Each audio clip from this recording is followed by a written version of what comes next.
Terbentuknya tim gabungan pengawasan bahan berbahaya pada makanan ini merupakan perintah dari surat keputusan bersama antar Menteri Dalam Negeri dengan Kepala Pusat Badan Pengawasan Obat dan Makanan yang mengharuskan kepada setiap kabupaten kota untuk membentuk tim. Ada sebanyak 107 sampel yang dikumpulkan oleh tim gabungan ini. Di antaranya 105 berasal dari pedagang pasar dan 2 sampel berasal dari tempat industri. Sampel yang diperiksa oleh tim gabungan ini berupa kerupuk mentah, tahu mentah, gula aren, pewarna makanan, ayam, ikan, dan masih banyak lagi bahan jenis lainnya. Kita mencoba menelisik atau melihat di pasar apakah masih ada dipasarkan atau dijual bahan-bahan berbahaya yang umumnya dipakai untuk pengolahan pangan. Misalnya dia boraks, ya itu umumnya yang paling sering digunakan borak, kemudian pewarna. Kegiatan ini sudah kita lakukan, ini yang kedua. Pada tahun pertama kita masih menemukan beberapa pedagang itu menjual borak, baik itu dalam kemasan yang satu kemasan besar maupun yang sudah dikemas dalam kemasan kecil-kecil.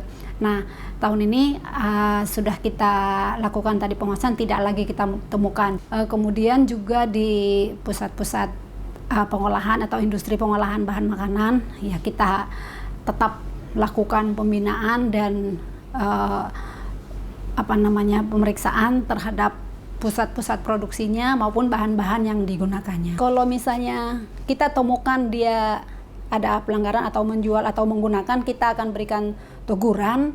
Pertama kita beri teguran ya. Kalau kemudian kita berikan peringatan dan berikutnya kalau tetap dilaksanakan ya mungkin kita ada tindakan lah ya, penindakan.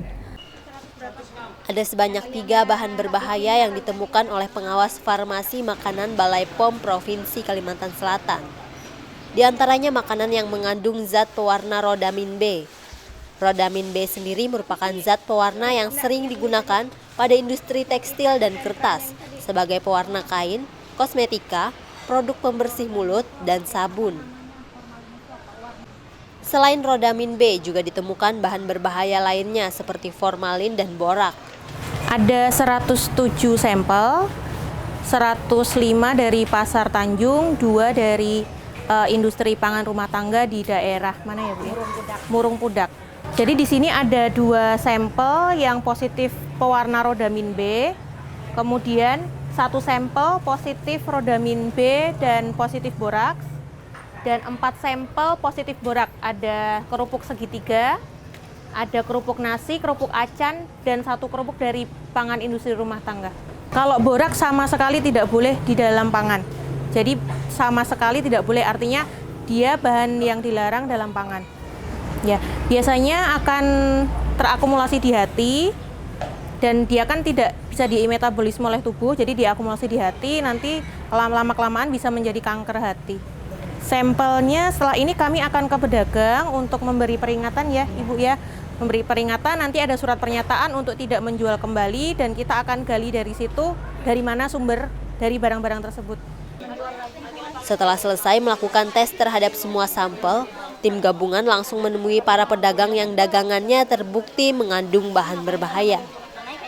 Para pedagang diminta untuk membuat surat pernyataan bahwa mereka bersedia tidak akan menjual lagi barang yang terbukti mengandung bahan berbahaya. Kedepannya akan dilakukan pembinaan secara berkala kepada para pedagang yang terbukti barang dagangannya mengandung bahan berbahaya. Sebab pembinaan secara berkala dirasa perlu karena para pedagang selalu mencari kesempatan untuk terus menjual barang dagangannya yang masih mengandung bahan berbahaya. Dari Pasar Tanjung, Tim Liputan TV Tabalong melaporkan.